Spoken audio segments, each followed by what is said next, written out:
Voilà. La vidéo est en route. Nous sommes en direct pour l'audition. Donc, mes chers collègues, rebonjour. Et comme vous le savez, nous avons dû reporter cette audition prévue le mardi 10 janvier dernier à 18 h à la suite du dysfonctionnement du vote électronique dans l'hémicycle qui a obligé à organiser un scrutin manuel dans les salles voisines. Et je remercie vivement Pierre Moscovici, le premier président de la Cour des comptes, et ses collègues de s'être rendus disponibles aujourd'hui afin d'éviter un report trop lointain de cette audition importante. Il s'agit en effet de nous présenter le premier rapport de la Cour sur l'organisation des Jeux olympiques et paralympiques de 2024, dont la remise était prévue en 2022. En application de l'article 29 de la loi 2018-202 du 26 mars 2018 relative à l'organisation des Jeux olympiques et paralympiques de 2024. Cet article soumet au contrôle de leurs comptes et de leur gestion par la Cour des comptes les personnes qui concourent à l'organisation des Jeux olympiques et paralympiques ayant leur siège en France et qui bénéficient à ce titre, s'agissant des personnes morales de droit privé, d'un financement public. Mes chers collègues, ce rapport vous a été transmis la semaine dernière en vue de cette audition et je ne doute pas que sa lecture va susciter de nombreuses questions.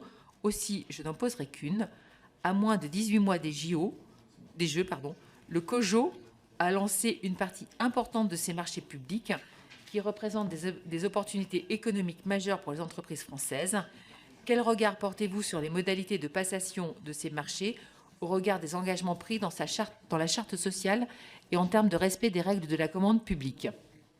Donc, Monsieur le Premier Président, avant de vous donner la parole pour un exposé liminaire, je vais présenter les personnes qui sont auprès de vous. Monsieur Nasser Meda, président de la 3e Chambre, Madame Riou Canals, présidente de la section, et Monsieur Dominique Lefebvre, rapporteur général. Monsieur... Merci Madame la Présidente, Mesdames et Messieurs les vice-présidents, Mesdames et Messieurs les députés. Très heureux de vous retrouver cette fois pour de bon, pour la présentation de notre rapport au Parlement sur l'organisation des Jeux olympiques et paralympiques de Paris 2024.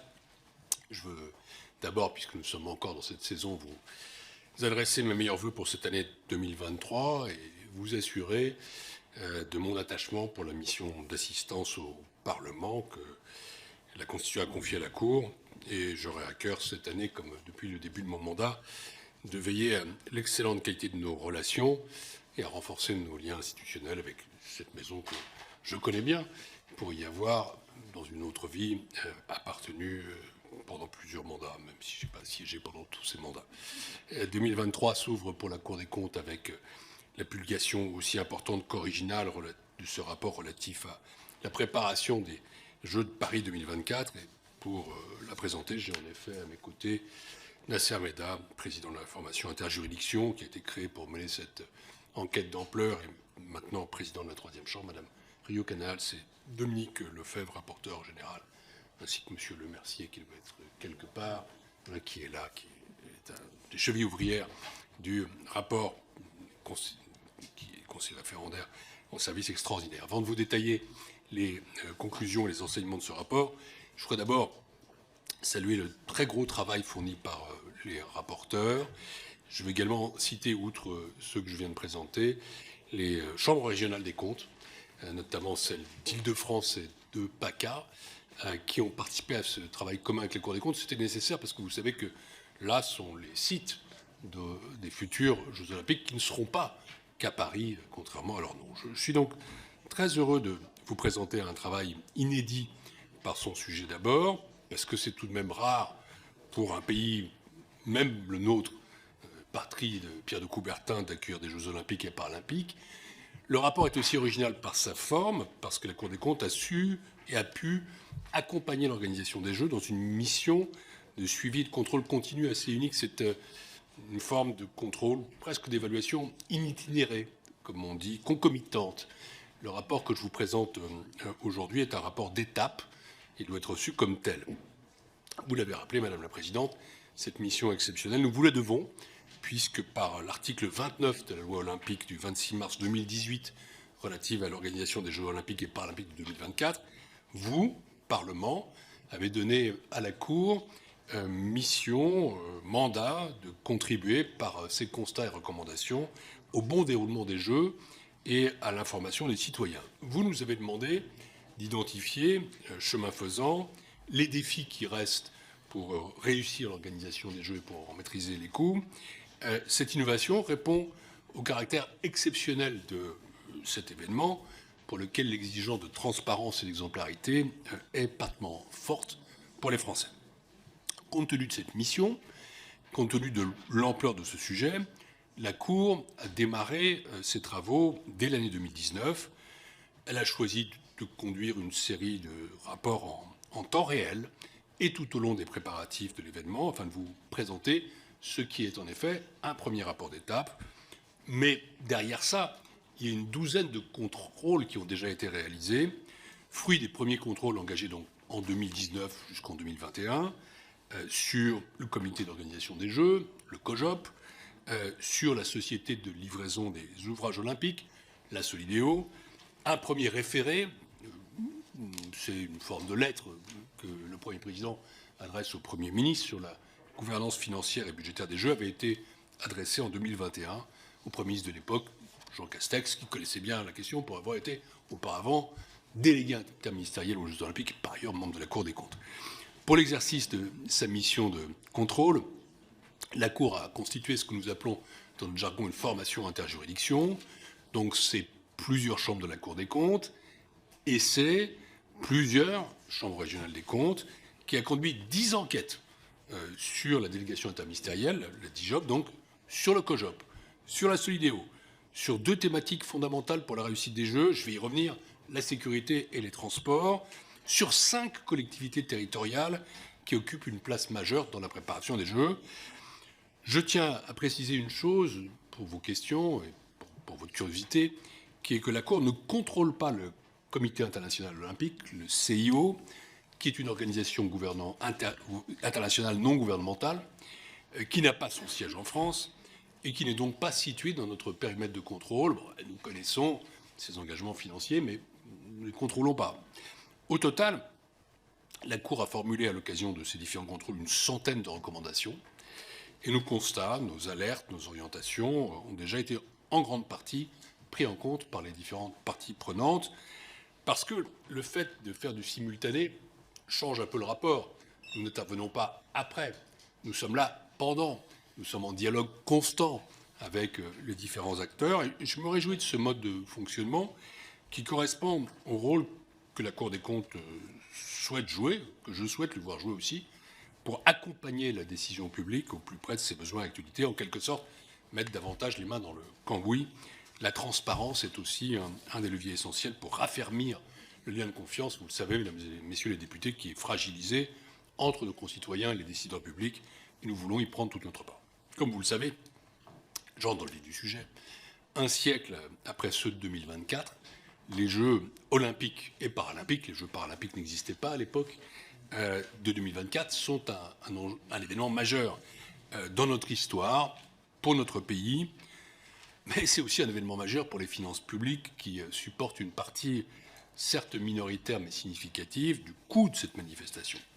Des moyens très importants, d'origine tant publique que privée, ont été engagés pour cet événement qui aura, je l'espère, parce que c'est l'ambition de la candidature française, des retombées bien au-delà des Jeux eux-mêmes. Il y a une problématique qui est fondamentale, je vais y revenir, qui est celle de l'héritage, de la trace durable que laisseront ces Jeux. Quelques chiffres pour illustrer mon propos. Les Jeux, c'est pas moins de 13 millions de spectateurs. Ce seront 4 milliards de téléspectateurs qui sont attendus. C'est bien sûr la plus grande manifestation mondiale, d'abord sur le plan sportif. C'est comme si nous organisions 55 championnats du monde en même temps, mais aussi sur le plan événementiel, et même, disons-le, c'est un événement politique, géopolitique presque. Cette compétition internationale est un défi absolument colossal pour le pays hôte, qui culmine pendant les épreuves, mais c'est en quelque sorte la partie émergée de l'iceberg. La préparation n'est pas moins exigeante, elle est décisive, et les conditions de la réussite sont nombreuses et complexes. La Cour a cherché à apporter un éclairage aussi exhaustif que stratégique sur, en quelque sorte, les coulisses de l'événement. Si ce rapport, prescrit par la loi de 2018, est un point d'étape important de l'organisation des Jeux, il n'épuise pas le sujet. La Cour aura l'occasion d'actualiser ses constats et recommandations. Elle procédera au contrôle ex post des Jeux, comme elle l'a fait, par exemple, pour les Jeux d'hiver de Grenoble, pour les Jeux d'Albertville en 1992. Donc, nous reviendrons devant vous, mais plus tard. Nous reviendrons à l'été, je vais y revenir, et nous reviendrons en 2025 et 2026 pour faire le vrai bilan des Jeux. Je préviens d'ores et déjà ceux qui penseraient qu'ils en ont terminé avec nous aujourd'hui ou à l'été. Pour ce rapport intermédiaire, les instructions conduites en 2022 sont intervenues dans une période charnière de la préparation des Jeux. Nous sommes en quelque sorte entre la phase de planification stratégique et celle de la mise en œuvre opérationnelle, alors même que tous les arbitrages sur les conditions d'organisation et sur les modalités de livraison des Jeux n'étaient pas rendus, ce nous avons bien sûr tenu compte. Je tiens à préciser d'emblée que la Cour ne disposait pas pour l'établissement de ce premier rapport de toute l'information qui eût permis d'apprécier la soutenabilité budgétaire des Jeux. C'est particulièrement vrai pour le COJOP, dont le budget pluriannuel a été révisé le 12 décembre 2022, lors de ce conseil d'administration, qui fera l'objet donc de notre part d'une évaluation complémentaire au premier semestre 2023. Comme je l'avais proposé aux présidences de l'Assemblée nationale et du Sénat, nous ne pouvions pas différer ce rapport. Nous ne voulions pas non plus faire un rapport incomplet, et nous ne pouvions pas, entre le 12 décembre et le 1er janvier, faire un travail quelconque, en tout cas sérieux, sur les chiffres qui étaient donnés. De mémoire, c'est sans doute la première fois que nous avons cette tâche, encore une fois, de faire du chemin faisant, et à partir d'un périmètre clair et défini de dépenses, de champs d'organisation, d'items de commande publique, je vais répondre à votre question, la Cour s'est attachée à apprécier l'équilibre général de la manifestation, en pointer les principales limites que je vais vous présenter sans plus tarder. J'en viens aux conclusions. La Cour pointe plusieurs éléments importants. D'abord, nous sommes dans ce moment du passage de la phase de planification stratégique qui s'est, dans l'ensemble, bien déroulée, auquel nous donnons, disons, une forme de satisfecit, à la phase opérationnelle. Et forcément, c'est un moment délicat. Et la phase opérationnelle, c'est plus compliqué. Ensuite, sur l'aspect financier, si la majeure partie des surcoûts constatés s'expliquent par des facteurs économiques exogènes, c'est l'inflation, c'est les difficultés d'approvisionnement, les Jeux n'y échappent pas plus que quiconque. Les acteurs doivent rester mobilisés pour que les dépenses soient maîtrisées jusqu'au terme de la préparation des Jeux, d'autant plus que le COJOP, qui vient tout de même d'augmenter son budget de 10%, ne dispose qu'une réserve très limitée pour faire face aux mauvaises surprises qui ne manquent jamais d'arriver. Enfin, la sécurité et les transports sont deux points de vigilance particulièrement importants dans la phase opérationnelle. En matière de gouvernance, la Cour souligne que la réussite des Jeux repose sur une parfaite articulation entre le COJOP, qui organise la manifestation, et les pouvoirs publics. So far, so good, comme on dit. Cette gouvernance a été relativement consensuelle, fluide, bien articulée au sein de conseils d'administration qui regroupent l'ensemble des partenaires. Pour autant, nous pensons qu'en phase opérationnelle, elle doit être encore resserrée, que le partage des responsabilités entre l'organisateur, la Solideo, l'État, les collectivités n'est pas encore complètement stabilisé, ce qui laisse subsister des incertitudes opérationnelles et des risques financiers. L'accélération des opérations en 2022 et 2023 renforce le besoin de coordination, d'une part entre le COJOP et la Solideo, d'autre part entre le COJOP et les pouvoirs publics, ce qui veut dire que nous appelons à ce que le rôle, l'autorité du délégué interministériel aux Jeux Olympiques et Paralympiques, le DIJOP, dont nous voulons saluer le travail, compte tenu du bilan favorable de son action, soit conforté. C'est à lui que revient au fond cette tâche de resserrer le dispositif. Concernant les ouvrages olympiques, les objectifs initiaux de limitation du nombre de sites et de l'utilisation pour l'essentiel d'équipements existants ont prévalu, c'est sage. Vous savez que seul le village des athlètes, le village des médias, le centre aquatique olympique, l'aréna de la Porte de la Chapelle, le prisme qui sera dédié au sport paralympique en Seine-Saint-Denis, sont des équipements nouveaux. Les sites et ouvrages olympiques et paralympiques devraient être terminés dans les délais prévus, mais il semble prioritaire de stabiliser les conditions dans lesquelles la Solideo doit les livrer au COJOP et d'éviter de coûteuses modifications de programme qui pourraient être notamment demandées par le CIO ou par les fédérations internationales. Ça a une traduction très concrète qui est que concernant la livraison des Jeux sur les sites olympiques, la Cour invite les parties prenantes à accélérer le passage à la phase opérationnelle pour éviter des retards pénalisants. Il faut notamment signer au plus vite, maintenant. Je m'étais exprimé dans un journal sportif du matin, que vous lisez tous, pour dire l'échec n'est pas permis. On ne peut pas attendre. Il faut signer au plus vite les contrats de mise à disposition des sites et les marchés de livraison pour les sites dont le COJOP entend externaliser la gestion, qui ne sont pas tous conclus. Ce décalage de calendrier, qui est encore pas choquant, mais qui commence tout de même, entraîne un risque opérationnel et un risque financier avéré pour l'organisation des Jeux. Cette situation traduit ce passage délicat que j'évoquais dans le passage à la phase de déclinaison opérationnelle. Les enjeux relatifs à la sécurité et au transport restent des défis liés et majeurs sur lesquels la Cour veut alerter. En matière de sécurité, je dis alerter, je ne dis pas alarmer. Ce n'est pas la même chose. Vous savez, à la Cour, nous sommes très attachés sur les mots, nous les torturons parfois. En matière de sécurité, la Cour avait établi un premier rapport en juin 2022. Elle avait attiré l'attention sur le risque capacitaire majeur reposant sur les forces de sécurité intérieure, du fait de carences probables. Je répète ce mot probable. Nous pensons toujours que c'est probable de la sécurité privée. Des prévisions ont été faites, elles sont trop optimistes et elles ne seront pas complètement remplies, nous le savons. Et ce qui ne sera pas fait par la sécurité privée devra être fait par les forces de sécurité intérieure. En conséquence, il faut que la mobilisation de ces forces se fasse à la hauteur des besoins et que tout ceci soit anticipé et planifié. Dans ce rapport d'étape, la Cour souligne que le plan global de sécurité doit maintenant être impérativement arrêté pour entrer dans une phase d'organisation opérationnelle des moyens, site par site et sous l'autorité des préfets. Par ailleurs, le risque capacitaire reste à relever, notamment au regard de la cérémonie d'ouverture qui se déroulera sur la Seine. Un probable renfort pour partie de forces de sécurité intérieure pour exécuter des missions qui relèvent de l'organisateur doit être anticipé, je le redis, et son financement doit être assuré par le COJOP. Autrement dit, dès lors qu'il n'y a pas assez de forces de sécurité privée, on va utiliser des forces de sécurité intérieures, mais ce n'est pas aux contribuables de le payer, c'est à l'organisateur. Ça, c'est un principe qui doit être vraiment réaffirmé. N'oublions pas, par ailleurs, que nos forces de sécurité font face à un défi d'équilibre des missions. Il y a ce qui sera lié au jeu, qui va mobiliser donc probablement un peu plus de monde, mais il y a aussi la permanence des mesures de sécurité sur l'ensemble du territoire. Il ne s'agit pas d'habiller Paul en déshabillant Jacques. L'enjeu de la cérémonie d'ouverture est donc particulièrement central.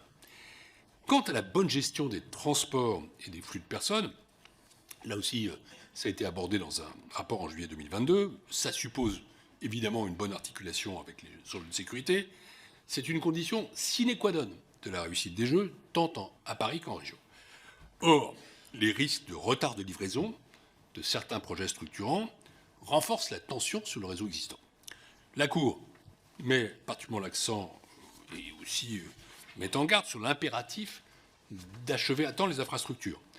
Nous pensons à la ligne 14, au franchissement urbain Pleyel, aux travaux de la Porte Maillot que beaucoup connaissent, au chantier de la gare du Nord que beaucoup connaissent aussi. Nous insistons aussi sur la nécessité d'assurer la disponibilité des moyens humains et matériels nécessaires au transport des spectateurs et des accrédités. Les accrédités, c'est les sportifs, c'est les médias, c'est les délégations internationales, c'est les bénévoles. Il faut rapidement stabiliser la déclinaison opérationnelle de l'organisation, notamment en achevant les plans de transport site par site. Du point de vue de l'éthique et de la probité, ça rejoint aussi une partie de votre question, la Cour indique que les contrôles qu'elle a réalisés concernant la passation d'un échantillon de marché, c'était qu'un échantillon. Nous irons plus loin par la suite. C'est pour ça que je mettais en garde contre ceux qui penseraient qu'on en a fini avec la Cour. Non, nous regarderons ensuite, marché par marché, de manière exhaustive ce qui a été fait. Donc personne ne pense qu'il y a l'inquiétude, mais jusqu'à présent, non, nous n'avons pas considéré qu'il y avait des irrégularités. Toutefois, il faut garder en mémoire que les risques liés à l'exigence de livraison des sites et de la manifestation sont importants dans la phase qui commence, la phase opérationnelle, d'autant que les 2 tiers des dépenses du COJOP sont engagées en 2023 et 2024. Les deux organismes ont mis en place des procédures pour éviter tout risque d'atteinte à la probité, c'est très bien, mais il faut aussi s'assurer du respect de ces procédures et de la capacité des dispositifs de contrôle interne à en vérifier la mise en œuvre.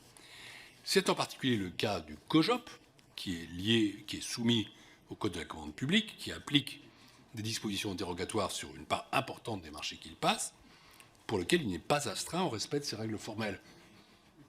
Je parle devant des élus de la nation, souvent qui ont été, ou des élus locaux, qui savent que quand on est pressé par le temps, c'est là où surviennent les risques d'aller trop vite, pour parler pour l'IMO. Il faudra l'éviter. C'est également le cas pour la Solideo, lorsque les exigences de livraison dans les délais et le respect des procédures du Code de commande publique pourraient difficilement être compatibles.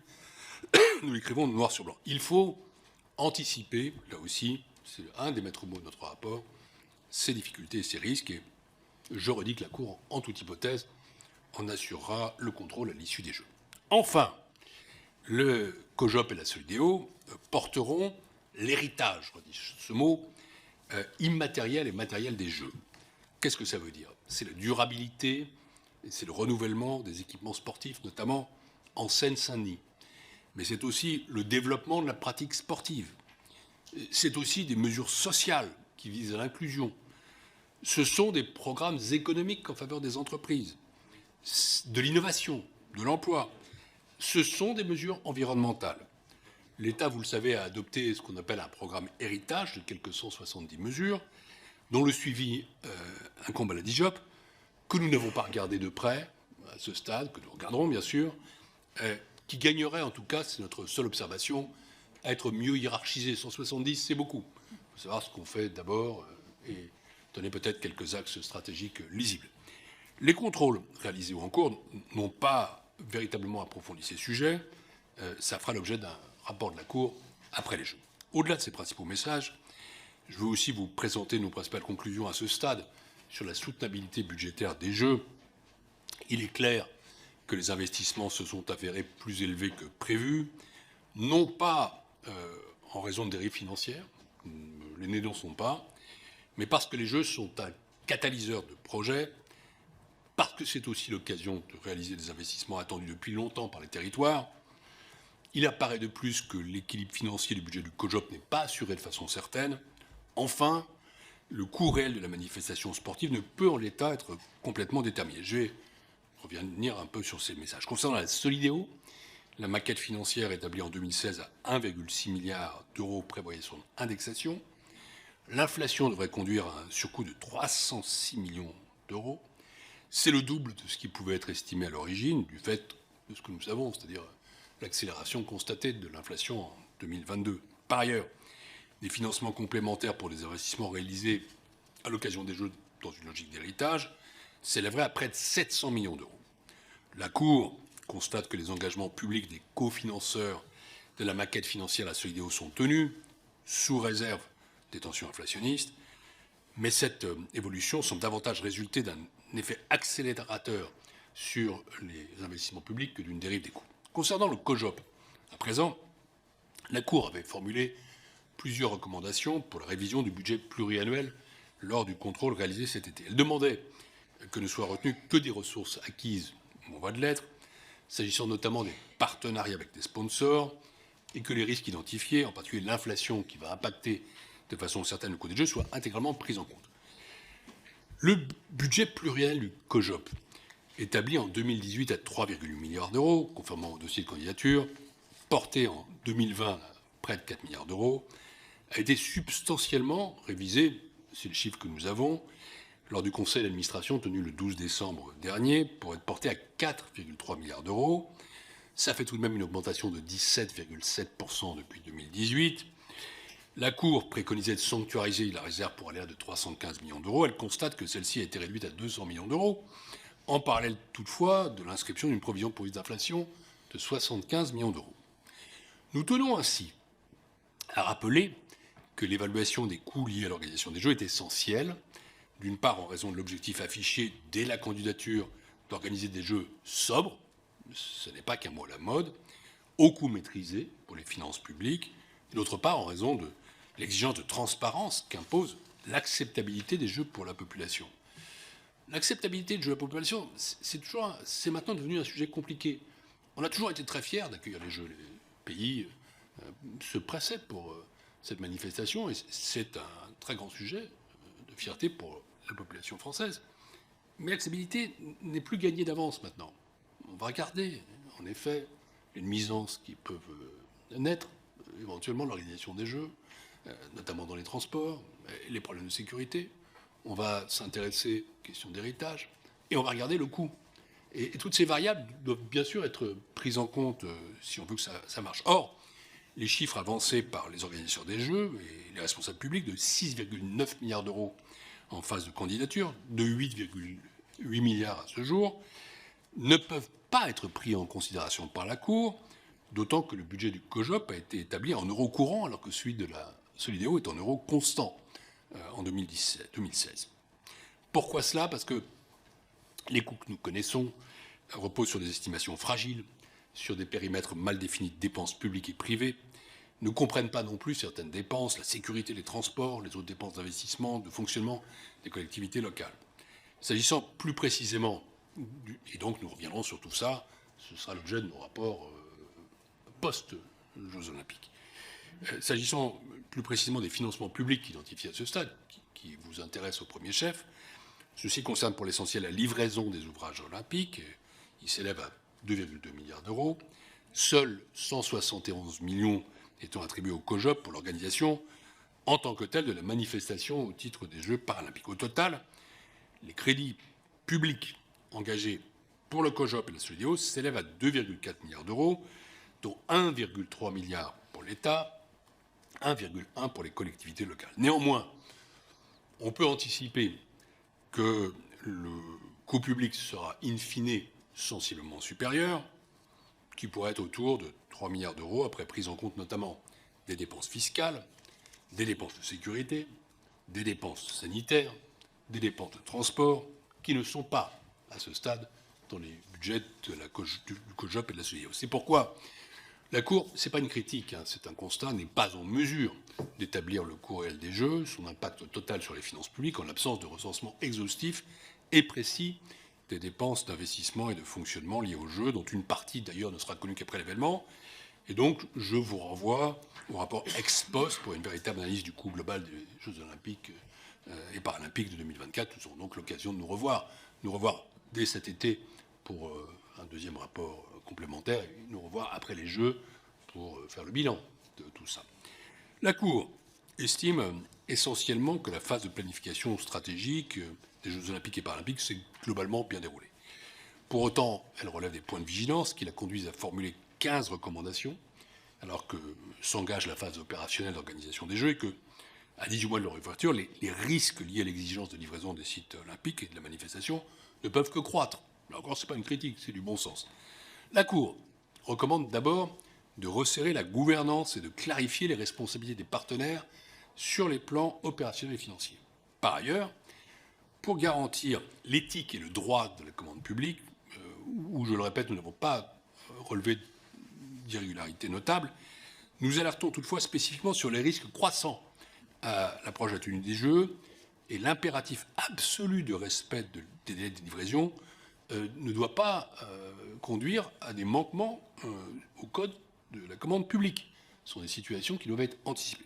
Ensuite, pour assurer la livraison des ouvrages olympiques et paralympiques en bon ordre, la bonne articulation entre le COJOP et la Solideo doit être renforcée sous l'autorité du DIJOP, qui joue un rôle incontournable et indispensable. Je pense en particulier aux modifications de programmes, au respect des calendriers et des budgets, ou encore aux modalités et calendriers de livraison des sites. Pour assurer la livraison opérationnelle des Jeux, nous invitons par conséquent à signer au plus tôt, je le redis, les conventions d'utilisation des sites et les marchés de livraison externalisés indispensables aux Jeux, à stabiliser le plan de gestion site par site pour éviter tout risque opérationnel, Ça doit être fait soit au plus tôt, c'est maintenant, c'est dans le trimestre qui vient. Sur le volet sécurité et transport, nous appelons à une vigilance extrême. Nous soulignons la nécessité de finaliser au premier semestre 2023 le plan global de sécurité des Jeux pour stabiliser les besoins de sécurité privée, dont, je le répète, le déficit de moyens est probable, ne nous payons pas de mots, pour planifier en conséquence l'emploi des forces de sécurité intérieure. Nous recommandons aussi de finaliser les plans de transport site par site et d'engager leur déclinaison opérationnelle, notamment la gestion des flux et l'information des usagers. Enfin, les incertitudes qui subsistent sur l'équilibre final du budget du COJOP imposent un suivi très rigoureux pour s'assurer de la mise en œuvre, notamment en dépenses de la révision budgétaire arrêtée en décembre, d'autant que l'État apporte sa garantie en cas de déficit final du COJOP, comme la loi de finances pour 2022 l'a entériné. La Cour, dernier point, insiste sur la nécessité d'établir le coût le plus complet possible des Jeux, et pour ça, un préalable, c'est de consolider l'ensemble des dépenses d'investissement et de fonctionnement engagées. Voilà un programme ambitieux qu'il faudra tenir dans des délais impartis. Et pour reprendre la célèbre formule des Jeux, il faudra collectivement porter nos efforts plus vite, plus haut, plus fort et ensemble. Voilà l'essentiel de nos messages. Nous continuerons à être très actifs. Le moment venu, nous dresserons le bilan objectif de ces Jeux. Nous évaluerons le coût total pour savoir ce qu'ils vont vraiment coûter aux finances publiques et donc aux contribuables. Nous mesurerons aussi leur rapport pour la population et les territoires en termes de renouvellement urbain, de retombées économiques et d'emploi. Et je veillerai personnellement, dans les mois et les années qui viennent, à ce que l'institution dont j'assume la présidence pour encore quelques temps, pendant toute cette période au moins, joue tout son rôle de contrôle, d'évaluation, de transparence en direction des citoyens. Et vous êtes dans ce rôle d'information des citoyens pour nous un partenaire absolument incontournable. J'ai été trop long, je vous sens impatiente, Madame la Présidente. Je m'arrête et je suis à votre disposition avec toute l'équipe de contrôle pour répondre à vos questions. Ce rapport était, si ma présentation est longue, c'est parce que le rapport est aussi un rapport important pour nous. Je crois aussi, si j'en mesure les retombées presse qu'il a déjà suscité pour nos concitoyens. Alors, Monsieur le Premier Président, je ne me permettrai pas de juger de la longueur de votre intervention liminaire, qui était fort intéressante. Et je sais qu'elle va susciter aussi un grand nombre d'interventions de la part de mes collègues. Et donc, dans un premier temps, je vais donner la parole aux orateurs de groupe pour 2 minutes. Nous allons commencer par Renaissance avec Belkir Belhaddad. Merci, Madame la Présidente.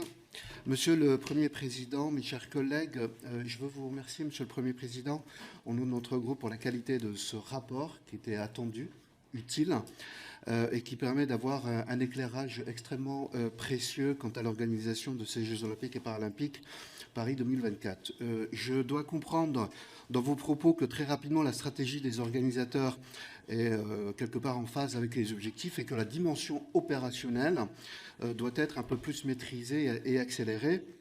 Il faut noter quelques incertitudes et points de vigilance comme les moyens de suivi, les montants des droits télé ou les signatures de conventions de mise à disposition de sites qui peuvent avoir notamment un impact financier important. J'ai plusieurs questions. La première concerne la maîtrise des risques liés aux demandes de modification de programme de la part du COJO provenant soit du CIO ou des fédérations internationales, de même que ceux liés au transfert des ouvrages de la Solideo vers le COJO au début de l'année 2024. Vous évoquez notamment un redimensionnement des scénarios de redimensionnement du COJO. Est-ce que ce point des demandes de modification en fait partie ou pas? Et selon vous, qu'est-ce qui explique que vos préconisations sur les scénarios n'ont pas été insuffisamment mises en œuvre? J'ai une seconde question concernant le budget, notamment le conseil d'administration du COJO qui avait prévu le 12 décembre dernier une augmentation de 143 millions d'euros de recettes sur la billetterie. Est-ce que pour vous, elle est liée à des capacités supplémentaires dans les enceintes ou une augmentation des prix des billets? Enfin, dernière question, concernant le Stade de France, l'indisponibilité de celui-ci générera des pertes d'exploitation. Celles-ci sont-elles supportées par le COJO ou pour vous par le gestionnaire de l'équipement? Merci pour vos réponses. Merci, Monsieur le député. Pour le Rassemblement national, Angélique Ranck. Merci Madame la Présidente. Monsieur le Président de la Cour des comptes, chers collègues, le rapport fait acte d'un avancement certain, faisant confiance aux équipes compétentes pour faire rayonner la France à travers l'organisation des compétitions et des festivités liées aux Jeux olympiques et paralympiques en 2024. Mon point portera sans surprise davantage sur la sécurité. En effet, les risques sont là et ils sont suivis par des défis, notamment capacitaires, à relever. Le rapport est lucide sur les difficultés que l'État rencontre pour mettre en place les dispositifs de sécurité primordiaux. Cependant, la dizaine de pages relatant ces sujets ne sont pas moins alarmantes que les informations perçues par les Français et les élus. Ce sujet me paraît absolument primordial pour nos concitoyens si l'on espère une bonne acceptabilité des Jeux. Le millefeuille de réflexion de comités et de groupes de travail doit s'accorder sur une politique unilatérale afin de laisser place à l'opérationnel. Des décisions rapides doivent être prises et actées pour qu'aucun drame ne survienne et que les craintes populaires se dissipent. Vous l'avez écrit, des responsabilités à clarifier, une programmation opérationnelle à décliner et un défi capacitaire à relever. Les Français sont fiers d'accueillir les Jeux, mais ils ne sont pas prêts à sacrifier leur sécurité ou le bouleversement instable de leur quotidien pour. C'est au gouvernement de les rassurer par un plan de sécurité de gestion de flux concret, arrêté et suffisant. De ce fait, à 18 mois des Jeux, nous attendons, en corrélation avec le rapport de la Cour, le plan de sécurité global final comprenant la stratégie adoptée pour recruter les plus de 30 000 agents de sécurité privée, les 35 000 agents des forces de sécurité intérieure, les 10 000 militaires quotidiens nécessaires et les 45 000 bénévoles attendus, mais aussi le personnel pour la sécurité dans les aéroports. Pensez-vous réellement que nous soyons en mesure de ficeler et de tester les dispositifs de sécurité avant les JO, comme il était prévu pour la Coupe du monde de rugby? Je vous remercie. Merci Madame la députée. Pour LFI NUPES, Paul Vannier. Merci Madame la Présidente. Monsieur le Premier Président, présenté à 6,8 milliards en phase de candidature, le budget des Jeux olympiques et paralympiques de Paris 2024 dépasse aujourd'hui les 8 milliards d'euros et demain. Des incertitudes substantielles subsistent sur les recettes attendues, souligne votre rapport. Des risques majeurs sont identifiés en dépenses, complétez-vous. La réserve pour aléas est déjà consommée pour plus d'un tiers. Et vous l'avez rappelé, la Cour des comptes pointe l'artificielle sous-évaluation du coût des Jeux olympiques, son estimation actuelle ignorant les dépenses de sécurité et les dépenses de transport à la charge de l'État, des collectivités locales et des opérateurs. À vous lire donc, nous pouvons nous demander si le président de la République n'est pas dans une forme de déni, lui qui déclarait en juillet dernier n'avoir pas d'inquiétude, martelant qu'il n'y avait, je cite, pas de dérive en matière de coûts. En 2021, à Tokyo, les Jeux olympiques ont coûté 2,5 fois plus cher que le budget prévu initialement. Passé la fête, c'est l'État qui est passé à la caisse. Certes, la France n'est pas le Japon et la Covid, en tout cas à cette heure, ne fait pas peser les mêmes incertitudes sur l'organisation des compétitions. Mais en France, comme au Japon, il y aura un impôt JO, payé par le contribuable, par une hausse de la fiscalité ou par une baisse des moyens de nos services publics. Alors que l'hôpital public est à l'agonie, que l'école publique fait face à la pénurie, pouvez-vous, Monsieur le Premier Président, nous dire combien de lits dans nos hôpitaux, combien de postes d'enseignants la hausse du budget des JO coûtera-t-elle au pays? Merci Monsieur le député. Pour les Républicains, Maxime Minot. Merci Madame la Présidente, Monsieur le Premier Président. Si nous sommes de fervents défenseurs de la réussite d'un tel événement sur notre territoire, il nous faut faire preuve de lucidité, de prudence et de sagesse. En effet, la nécessité d'anticiper une mobilisation générale et massive des moyens matériels et humains afin d'assurer la sécurité de ces Jeux est un impératif. J'entends d'ailleurs parfaitement vos inquiétudes concernant la cérémonie qui aura lieu sur la Seine. 200 bateaux et 600 000 spectateurs sont attendus. Vous suggérez d'ailleurs d'en réduire la flotte. Qu'entendez-vous par cette réduction? Aviez-vous un chiffre en tête que vous estimez raisonnable? Car il nous faut certes effectivement penser à la sécurité, mais aussi aux capacités que demande un tel nombre d'athlètes présents. Vous proposez également de faire des simulations en amont. Cela signifie bien évidemment un déploiement colossal des forces de l'ordre sur des périodes où plusieurs risques sont à gérer, comme la menace terroriste. Comment imaginez-vous ces simulations et à quelle fréquence? Nous parlons également régulièrement, lorsque nous évoquons ces Jeux, du manque cruel, et nous avons été plusieurs à le dire précédemment, d'agents privés de sécurité, alors que le besoin journalier serait estimé à peu près 24 000. Nous avons notamment déjà échangé plusieurs fois avec plusieurs acteurs sur ce sujet et nous savons qu'un travail est en cours entre la préfecture de police de Paris, le ministère de l'Intérieur et celui du Travail. Nous apportons bien évidemment une vigilance importante sur ce sujet, tout comme vous. Mais nous évoquons en revanche que trop rarement ce que là ça pourrait impliquer sur le système de santé. Les pics de chaleur, mouvements de foule, personnes en situation de handicap, blessures des athlètes. Nous pouvons réellement nous nourrir, au vu de la situation catastrophique que subissent nos soignants et nos établissements de santé au quotidien, de grandes inquiétudes. Avez-vous quelques recommandations à nous faire sur ce sujet ? Et enfin, vous faites part dans ce rapport de vos inquiétudes concernant le parcours du relais de la flamme, en proposant d'ailleurs de réduire l'itinéraire, car plusieurs conseils départementaux refusent de financer le passage. Cependant, vous le dites vous-même, nous faisons face à un risque de non-acceptabilité de ces Jeux de la part d'un certain nombre de Français. Alors, en faisant un tel parcours, nous créerons un esprit solidaire. Il est donc primordial de ne pas laisser les collectivités territoriales sur le bord de la route. Nous avons pleinement conscience que cela a un coût, mais le ruissellement sur l'ensemble du territoire est ce qui fera de ces Jeux une réussite et nous devons tout mettre en place pour y parvenir. Je vous remercie. Merci, monsieur le député. Pour les socialistes et apparentés, Claudia Rouault. Merci, Monsieur le Président, pour ce rapport sur l'organisation des futurs Jeux olympiques et paralympiques 2024 et vos recommandations. Le travail que vous présentez est essentiel car les JO, leur opportunité et leur coût font débat auprès de nos citoyens qui ont des exigences de transparence, de sobriété, d'éthique et de développement durable.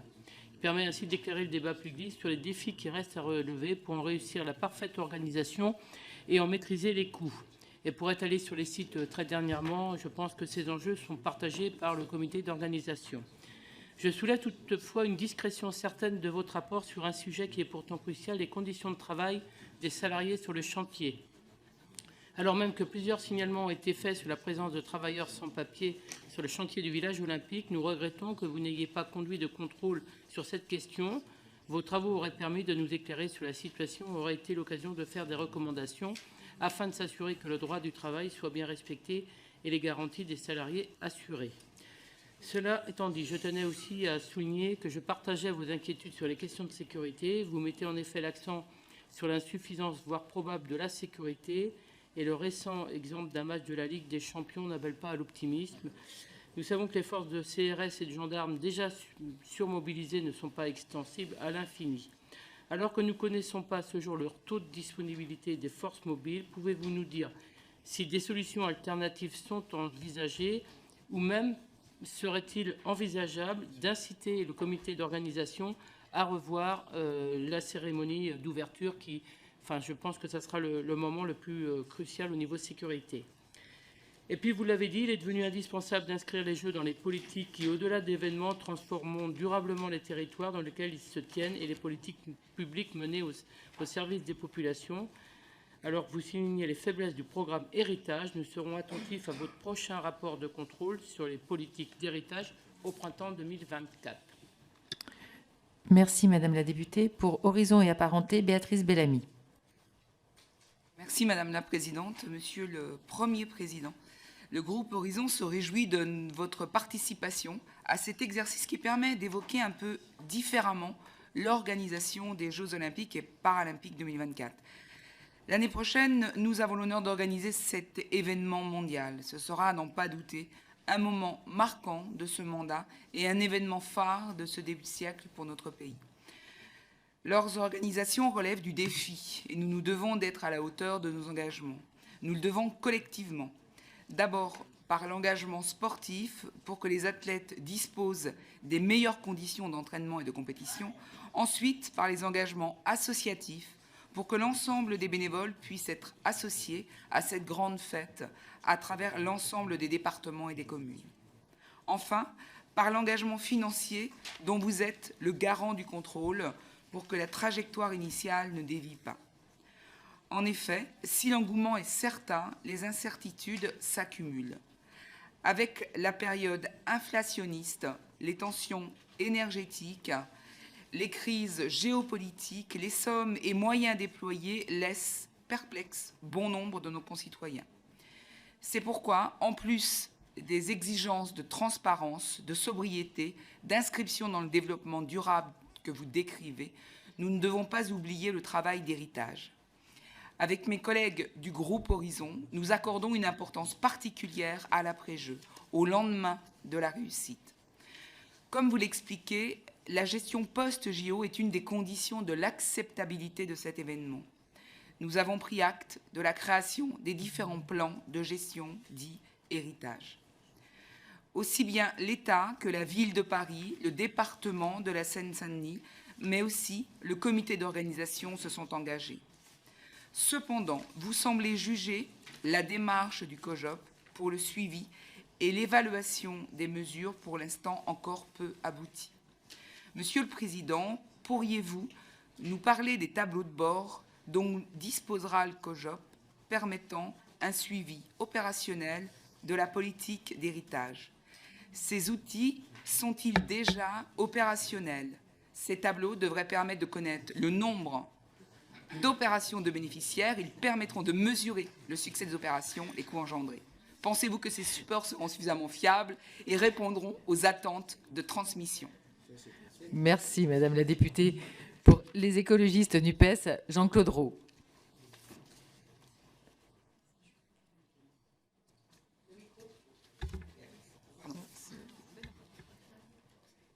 C'est bon. Merci Madame la Présidente. Monsieur le Premier Président, Paris et ses Jeux Olympiques et Paralympiques devront être une fête pour les sportives et sportifs d'abord, pour les spectateurs et spectatrices ensuite, et pour le pays tout entier évidemment. Il y aura toujours l'incertitude des résultats sportifs et les performances qui la rendront plus belle encore, mais nous devons de compter sur une organisation irréprochable avec comme corollaire la bonne tenue et l'acceptabilité d'un tel événement. Et c'est bien sur cet aspect que le rapport insiste. La Cour pointe ainsi l'opacité du coût global des Jeux. Et c'est extrêmement inquiétant, surtout pour les collectivités qui doivent faire face aujourd'hui à de fortes contraintes budgétaires. Cette incapacité à évaluer, à proprement parler, l'impact sur leurs finances interroge. Par ailleurs, la Cour des comptes préconise une maîtrise de la dépense, notamment sur le niveau de service, mais aussi sur les événements associés aux Jeux, tels que le relais de la flamme. Mon collègue Minot l'a évoqué tout à l'heure. Pour maîtriser sa dépense, il semblerait nécessaire, à minima, que le COJOP fasse toute la transparence sur ce que recouvre le financement de cet événement. Alors que 180 000 € étaient demandés au département pour voir la flamme de près, les collectivités n'ont eu que très peu d'éléments sur le budget prévisionnel permettant de justifier le montant prévu pour ce passage symbolique sur les territoires. Chaque poste de dépense mérite d'être davantage précisé et justifié. Autre exemple sur la sécurité, la répartition du financement entre les pouvoirs publics et l'organisateur n'a pas été à ce jour précisément établie. Les collectivités peuvent également avoir des surcoûts liés à l'organisation d'événements sur leur territoire, comme c'est déjà le cas sur d'autres grands événements tels que le Tour de France. Des manifestations qui peuvent occasionner des dizaines de milliers d'euros de dépenses supplémentaires. En s'ajoutant au coût prévu de la flamme, considérez-vous, Monsieur le Premier Président, qu'il existe un risque que les dépenses des collectivités dérapent en raison de son passage sur le territoire? Merci, Monsieur le député. Pour GDR NUPES, Stéphane Peu. Oui, merci Madame la Présidente, Monsieur le Premier Président. Nous avons, avec mon collègue Stéphane Mazard, nous conduisons une mission pour cette commission sur l'évaluation des retombées économiques et sociales des JO. On va faire un pré-rapport en février, un rapport plus définitif en juin. Il y a beaucoup de choses qui se recoupent et qui, pour nous, viennent confirmer un certain nombre de préoccupations, notamment sur les alertes. Avec le temps imparti, je me limiterai à 2 questions. Peut-être que j'aurai le droit à une troisième après. La première, pour être rapide, c'est dans votre rapport, vous revenez sur le choix du COJO de confier à des prestataires l'organisation d'événements olympiques et la livraison d'aménagements temporaires selon des dispositions qui dérogent au Code de la commande publique. Alors, il y avait un avis du Conseil d'État sur lequel se fondait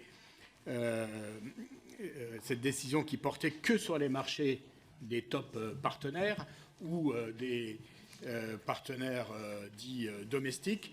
Mais cette transposition au-delà de la lettre de l'avis du Conseil d'État interroge.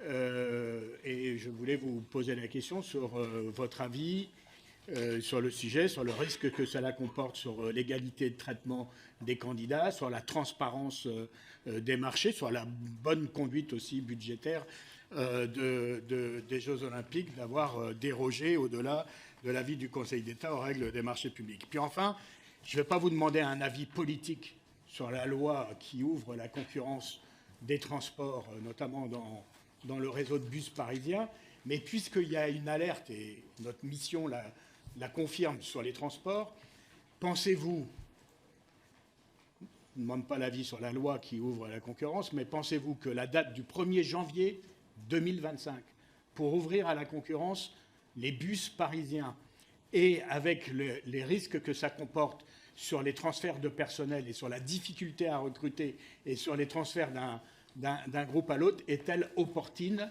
Ne doit-elle pas être, sans revenir sur la loi, être décalée pour la bonne tenue des Jeux Olympiques et notamment pour surmonter l'énorme défi des transports? Merci, monsieur le député. Et exceptionnellement, en votre qualité de rapporteur de la mission, vous pourrez peut-être poser une question ensuite si vous le souhaitez. Monsieur le Premier Président, je vous laisse la parole pour répondre à nos collègues et puis après, nous aurons à nouveau une salve de questions. Merci. Je vois dans vos questions à la fois un consensus sur l'organisation des Jeux, une attention aussi assez consensuelle aux préoccupations que nous avons exprimées, en même temps des questions tout à fait légitimes auxquelles je ne prétendrai pas avoir réponse à toutes, car je m'en tiendrai à nos rapports, notamment sur des questions d'opportunité politique. Ce n'est pas dans le rôle que je remplis aujourd'hui que j'ai à dire quoi que ce soit. Je vais, si vous le permettez, peut-être essayer de reprendre ou de regrouper les questions par thème, puisque finalement elles se recoupent les unes et les autres. Il y a toutes les questions de maîtrise de la dimension opérationnelle et les demandes de modification faites par le COJOP, par la Solidéo. Nous avions en effet fait une recommandation qu'il y ait des scénarios de redimensionnement. Ça n'a pas été tenu. Je note par ailleurs qu'il n'y a pas à ce stade de recensement et de consolidation de l'ensemble des dépenses engagées, en dehors des participations publiques au budget du COJOP, 170 millions, à la maquette financière de la Solidéo par les différents départements ministériels et par les collectivités locales en matière de sécurité, de transport, de sécurité sanitaire notamment. C'est pourquoi la Cour a recommandé, j'en profite pour le redire ici, une clarification de la maquette financière de la Solidéo dont le périmètre est par nature conventionnel. Elle a aussi recommandé l'identification dans le budget de l'État, comme dans celui des collectivités locales, des dépenses engagées pour ou à l'occasion des Jeux. Ce qui débouche sur la question du financement, qui a été évoquée par plusieurs d'entre vous. Sur ce thème-là, d'abord, je le redis en particulier à M. Vannier, nous n'avons pas constaté à ce stade de dérive endogène du coût des Jeux.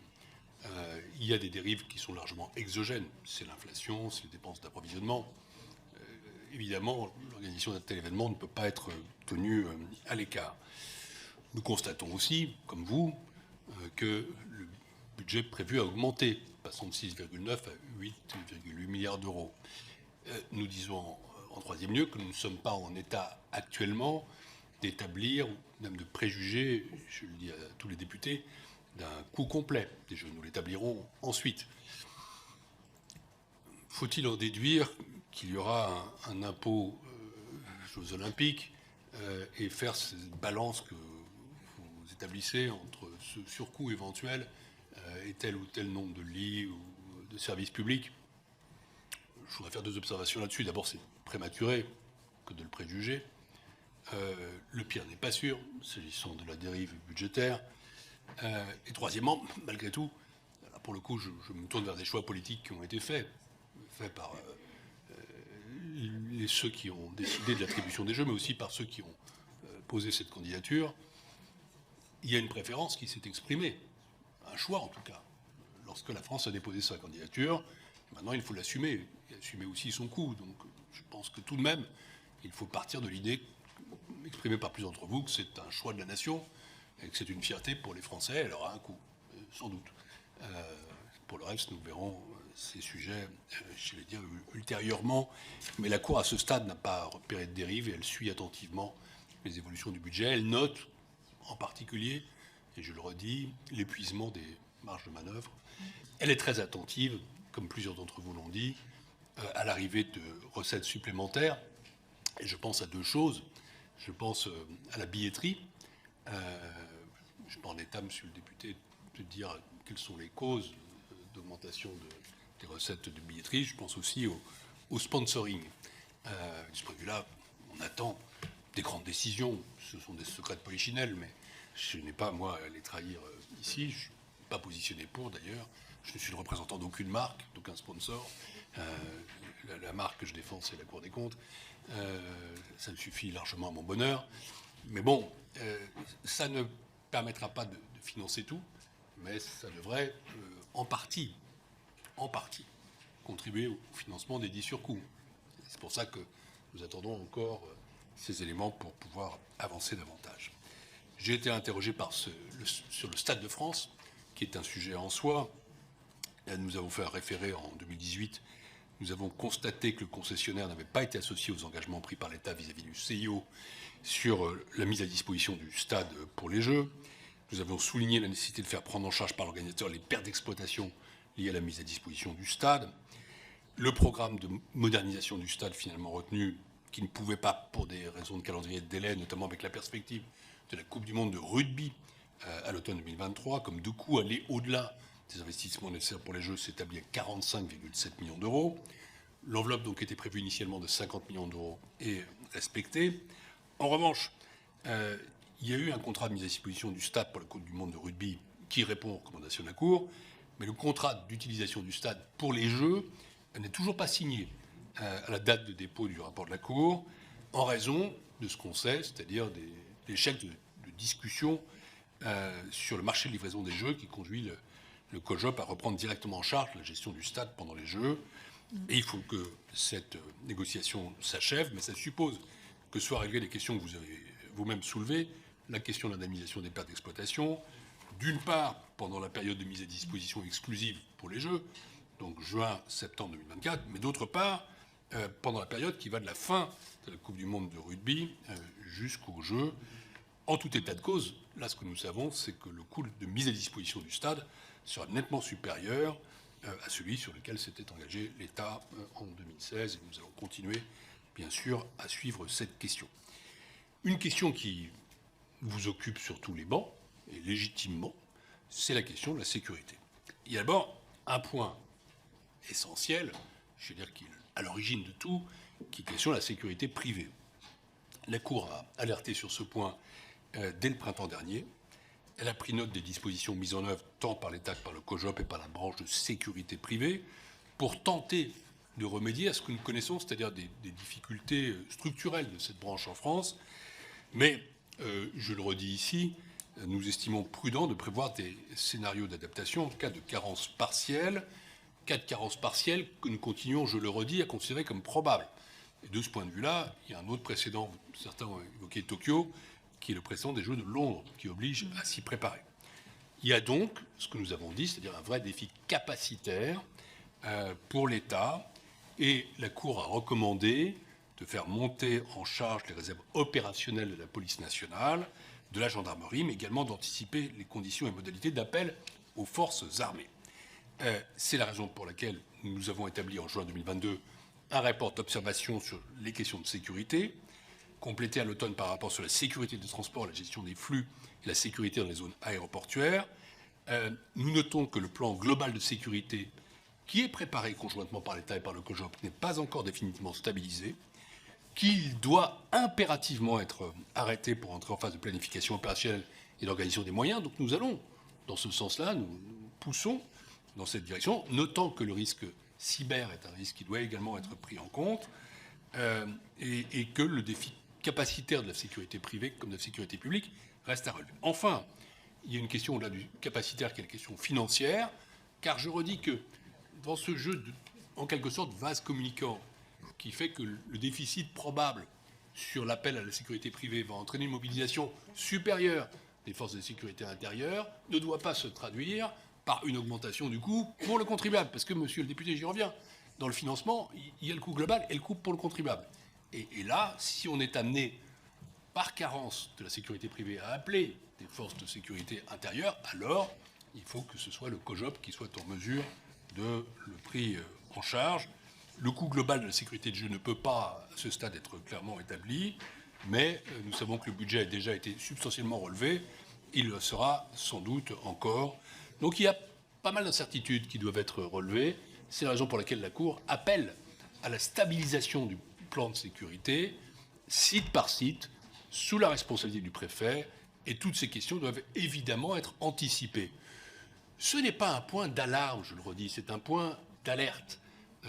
Voilà, on sait que des choix ont été faits, il faut maintenant tirer toutes les conséquences, car cette question de sécurité sera centrale dans l'acceptabilité des jeux que nous savons, encore une fois, plus complexes. Nous n'avons pas de raison de penser, les contacts que nous avons au ministère de l'Intérieur, avec les préfectures de police, ne nous rendent pas inquiets, mais nous pensons qu'il faut avancer sur ces sujets résolument. Une question spécifique dans le cadre de la sécurité est posée sur la cérémonie d'ouverture des Jeux. Première chose, là-dessus, il y a un choix qui a été fait, qui est un choix politique. La cérémonie d'ouverture des Jeux Olympiques aura lieu sur la Seine. Et ce choix a été partagé par le président de la République, par la maire de Paris, par le président du CIO. Et je veux dire ici que j'entends des choses sur la Cour, suggérerait de réduire ceci, cela. Non, ce n'est pas notre rôle du tout. Nous savons simplement qu'il y a plusieurs scénarios qui sont encore sur la table. On peut étaler, on peut introduire les choses dans un tube. Encore une fois, ce n'est pas à nous de dire si c'est mieux une solution ou l'autre. En revanche, l'une ou l'autre des solutions, l'un ou l'autre des scénarios, ont des conséquences en termes de mobilisation des forces de sécurité et doivent être inclus dans le plan de sécurité qui doit être envisagé. La manifestation, la cérémonie d'ouverture par définition ne dure qu'1 jour, mais le nécessaire déploiement des forces de sécurité intérieure en nombre relève encore le défi capacitaire auquel l'État comme le COJOP sont confrontés en matière de sécurité. Les choix qu'on fera sur l'organisation précise de cette manifestation, parce que dire que c'est sur la scène n'épuise pas le sujet, devront aussi être pris en compte. Donc n'attendons pas trop en cette matière comme en les autres. Je pense qu'il est bon d'anticiper. Le parcours de la flamme est une question à laquelle des députés comme des sénateurs sont sensibles. La question m'a été posée devant votre homologue de la commission du Sénat. Là-dessus, je veux dire que la Cour n'est pas compétente pour apprécier quelles collectivités doivent être retenues, quel est le sens du parcours. En revanche, les chambres générales des comptes seront amenées à examiner ce point dans le cadre de leur contrôle sur les collectivités locales. Mais évidemment, je pense en effet que c'est un point intéressant à suivre, car, comme vous l'avez dit, monsieur le député, c'est une question de réception, d'appropriation, cette fois-ci, pas seulement d'acceptabilité de la manifestation par les Français. Sur la politique de l'héritage, là-dessus, je l'ai dit, je l'ai reconnu, nous n'avons pas, à ce stade, creusé la question de l'héritage. Nous avons simplement souligné 2 choses. La première, c'est que c'est une dimension essentielle toujours de cette notion d'acceptabilité, que la trace que laisseront les Jeux doit être une belle trace économique, sociale, environnementale, en termes de progrès des territoires, et en particulier, reconnaissons-le, du département de la Seine-Saint-Denis, qui est en l'occurrence un territoire fondamental dans l'organisation des Jeux. Et puis la deuxième chose, c'est que nous souhaitons qu'il y ait une hiérarchie. Donc, nous avons un souci partagé avec vous de pouvoir disposer de tableaux de bord de suivi, mesure par mesure. À ce stade, nous avons peu d'éléments, comme vous, hormis les 170 mesures du plan. Il faudra approfondir tout cela, et nous le ferons dans nos rapports à venir. Enfin, dernière question que j'ai notée, c'est l'extension de la dérogation à la commande publique. La Cour rappelle que les contrats passés par le comité d'organisation obligent le COJOP à veiller au respect des grands principes de libre accès à la commande publique, d'égalité de traitement des candidats, de transparence, et nous soulignons que le président et ses délégataires sont responsables sur tous les plans, sans exception. Qu'on ne l'oublie pas. Voilà les questions que je pouvais faire aux différentes questions des députés, en espérant ne pas en avoir oublié trop. y en avait une, je pense, auquel vous n'avez pas complètement répondu. C'était la question de notre collègue Madame Rouault sur les contrôles des travailleurs sans papier. Voilà. Mais ça fait partie, voilà. je pense, du plan de sécurité. Tout à fait. Mais c'est... Et du rôle du ministère du Travail. Donc, la réponse était peut-être implicite. La réponse était peut-être implicite, mais c'est toujours mieux quand elle est explicite. C'est pour ça. Maintenant, nous allons passer à une deuxième salve de questions. Et nous allons commencer par Stéphane Mazard.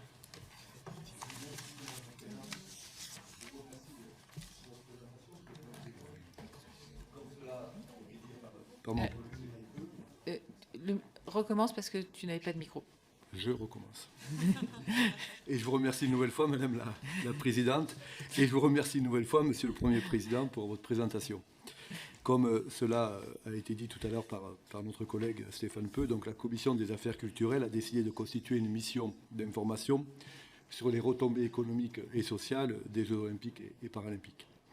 Au-delà des bénéfices de long terme en lien avec les chantiers olympiques et les aménagements urbains, une partie importante des retombées économiques dépendra de la commande publique du COJOP.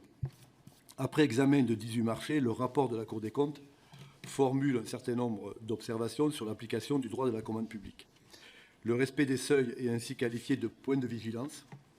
Pouvez-vous nous en dire plus ? Vous identifiez également des faiblesses dans l'estimation des besoins. Faites-vous référence au montant et à une éventuelle inadaptation des appels d'offres ? Enfin, et il s'agit là d'une critique plus sensible à mon sens, vous estimez contestable, pour reprendre vos termes, le recours par le COJOP à des procédures adaptées, conditionnées à des respects de seuil et de montant. Pouvez-vous, sur ces points également, nous préciser ce constat, Monsieur le Premier Président ? Merci, Monsieur le député. Alexandre Loubet. Merci Madame la Présidente, Monsieur le Premier Président de la Cour des comptes. Je veux saluer votre rapport sur le budget des Jeux Olympiques de 2024 qui révèle de graves impasses. D'abord, et vous avez été assez clair sur l'urgence à fixer un budget en matière de sécurité. Ensuite, le budget global des Jeux Olympiques a été réévalué de 10% en décembre dernier, vous en avez parlé, en partie à cause de l'inflation, mais aussi, selon la ministre, à cause de cahiers des charges sous-estimés. Savez-vous combien cette hausse coûtera concrètement aux contribuables ? Même si beaucoup de fonds proviennent évidemment de fonds privés. Et pensez-vous que de nouveaux dérapages budgétaires sont à anticiper, notamment au regard des enjeux sécuritaires ? Et enfin, la Cour des comptes ne peut-elle pas recommander au gouvernement de répartir davantage les rendements des Jeux Olympiques sur le territoire national, de même bien évidemment qu'au Comité des Jeux Olympiques, afin que ces rendements ne bénéficient pas essentiellement à l'Île-de-France, mais plutôt davantage aux installations et clubs sportifs dans nos régions. Je vous remercie. Merci, Monsieur le député. Cécile Rilhac. Merci, Madame la Présidente. Monsieur le Président, merci pour vos propos liminaires et déjà vos premières réponses très éclairantes. Je souhaiterais aborder la question de l'accès des TPE-PME à la commande publique. Solidéo et ses contractants se sont engagés à dépenser 25% de leur volume financier aux PME-TPE locales. Un engagement en passe d'être tenu, que je souhaite d'ailleurs ici souligner. Les règles de la commande publique ont successivement été modifiées, notamment par la loi ASAP de décembre 2020 et la loi d'août 2021 portant sur la lutte contre le dérèglement climatique. Mais si ces modifications semblent avoir permis une meilleure visibilité des offres de marché public ainsi qu'une meilleure prise en compte de la dimension locale, beaucoup de nos entreprises connaissent encore aujourd'hui des difficultés pour accéder à ces marchés. Au vu de l'expérience apportée par la préparation des Jeux de Paris, pouvez-vous nous indiquer si des pistes de travail ont été soulevées par la Cour des comptes afin de faciliter l'accès des TPE-PME locales à la commande publique, sans toutefois remettre en cause les principes européens interdisant la préférence locale ou nationale ? Je vous remercie. Merci, Madame la députée. Léo Walter. Merci Madame la Présidente. Monsieur le Premier Président, votre rapport d'octobre 2020 sur les polices municipales indiquait, page 70, qu'aucune corrélation globale n'a été relevée entre l'existence de dispositifs de vidéoprotection et le niveau de la délinquance ou les taux d'élucidation. Manière polie de constater l'inefficacité de la vidéosurveillance. C'est pourquoi j'attire votre attention sur un passage du rapport que vous nous présentez aujourd'hui qui indique à l'inverse, au détour d'une phrase, page 74, qu'un meilleur déploiement de la vidéoprotection est indispensable ainsi que le développement de systèmes d'intelligence artificielle associés. Or, le projet de loi gouvernemental prévoit, à titre expérimental, de permettre le traitement automatisé des images de vidéosurveillance et des caméras installées sur les drones. Cela, dès l'entrée en vigueur de la loi et jusqu'au 30 juin 2025, pourrait également s'appliquer à d'autres manifestations sportives, récréatives ou culturelles. Pendant 2 ans au moins, donc, la vidéosurveillance automatisée sera mise en place en France pour toutes sortes de manifestations. Il s'agit d'un basculement majeur de nos politiques de sécurité qui mériterait d'être discuté ailleurs que dans le cadre d'une loi portant sur les JO 2024. Ma question est donc la suivante. Ce changement de diagnostic s'appuie-t-il sur une évaluation de l'efficacité et du coût d'un tel déploiement en les comparant à ceux des alternatives possibles? Et si oui, nous souhaitons en avoir connaissance. Je vous remercie. Merci, monsieur le député. Emmanuel Antoine. Merci Madame la Présidente. Monsieur le Premier Président, le COJOP doit recruter en 2023 et 2024 pas moins de 3 500 collaborateurs et 45 000 volontaires. Vous soulignez à juste titre que, et je vous cite, « Dans un contexte de tension sur le marché du travail et d'inflation sur les salaires, la réalisation de ce très important programme de recrutement de salariés, devant intervenir pour l'essentiel sur le fondement de contrats de travail de courte durée, est un défi majeur pour la direction des ressources humaines. Il est donc vital que le COJOP prévoie les conditions d'accompagnement de ses collaborateurs dans la perspective de sa dissolution. Alors, face à la pénurie de main-d'œuvre que nous observons partout sur notre territoire, ces objectifs de recrutement sont-ils tenables selon vous? Merci, Madame la députée. Graziella Melchior. Merci Madame la Présidente. Monsieur le Premier Président, les Jeux olympiques et paralympiques, s'ils ne durent qu'un temps, contribuent pourtant à la transformation et au rayonnement des territoires. Ils doivent être une opportunité pour repenser la place du sport dans la société. La pratique sportive, par son pouvoir fédérateur et inclusif, est une véritable source d'inspiration pour renforcer les solidarités humaines, développer de nouvelles formes d'éducation et de transmission et créer de la richesse économique autour de valeurs collectivement partagées. Les Jeux olympiques et paralympiques participent pleinement à cet élan. Vecteurs de partage et d'innovation, ils sont aussi synonymes de durabilité dans le temps. Dans son rapport, la Cour des comptes évoque ainsi la question de l'après-Jeux olympiques, notamment autour du défi de la fidélisation des salariés employés pour la période des Jeux. Une perspective de plus long terme est donc prise en compte dans les arbitrages afin que les Jeux soient un souffle pour les territoires sur un plan économique, social et culturel. Selon vous, Monsieur le Premier Président, comment la politique de l'héritage des Jeux olympiques et paralympiques peut-elle être dès à présent mieux préparée et mieux accompagnée? Je vous remercie. Merci Madame la députée. Julien Audoul. Merci Madame la Présidente. Monsieur le Premier Président, peut-on parler des Jeux olympiques de Paris 2024 ou des Jeux élitistes de Paris 2024 ? En effet, les tarifs des billets qui nous ont été présentés frisent l'indécence. Pour le badminton, jusqu'à 240 €. Pour la gymnastique artistique, une belle place coûterait 260 €. Pour la natation, les sessions de qualification se monnaieront jusqu'à 230 €.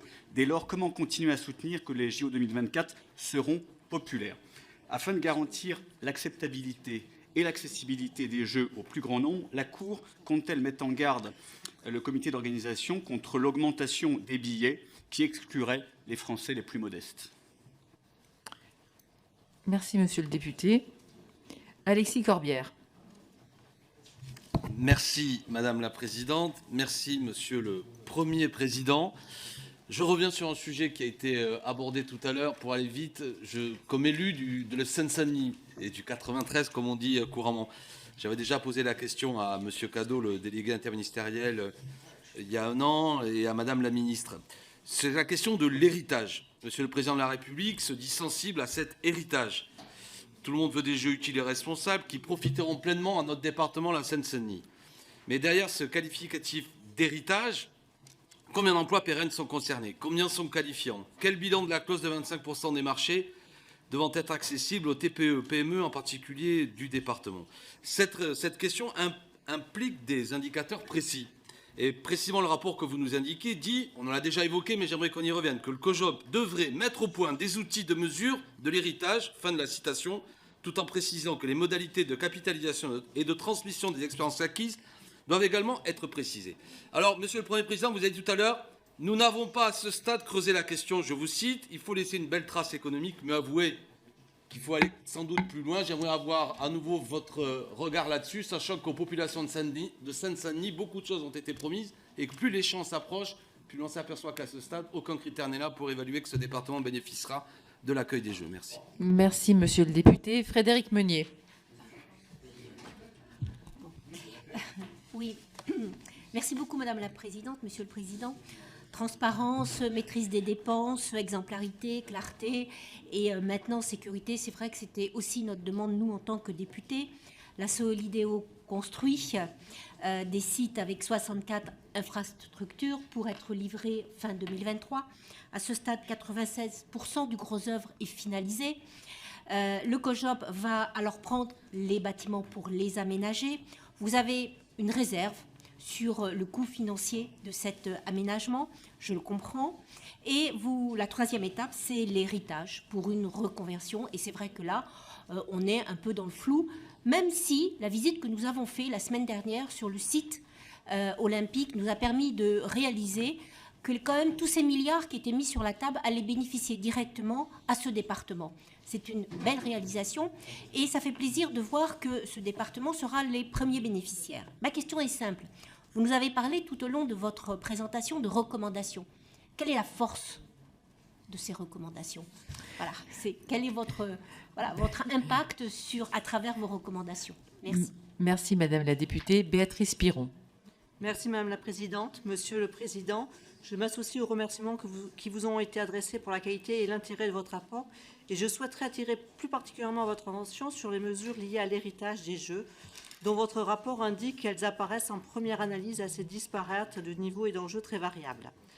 En effet, dans mon département des Yvelines, je constate que sur les 3 sites olympiques retenus, seul celui de la colline des Lancours, consacré notamment au VTT, restera dans l'héritage des Jeux et sera donc utilisable par chacun après les JO. Le site de Versailles, contigu à ma circonscription, sera quant à lui totalement démonté après les Jeux. Cela peut se comprendre puisqu'il s'agit du parc du château de Versailles, mais cela concerne néanmoins 3 tribunes de 1500 spectateurs ainsi qu'une piscine olympique. Ces équipements qui seront démontés après les JO seront-ils démontables et vendus pour être réutilisés ailleurs en France lors d'autres types d'événements ou installés là où ils pourraient servir régulièrement, ou bien est-il prévu de les détruire? Compte tenu de l'inflation du coût des matières premières ainsi que de notre volonté d'avoir des JO éco-responsables, est-on assuré que tout a été prévu pour un coût maximum de réutilisation et un minimum d'usage unique? Merci. Merci, Madame la députée.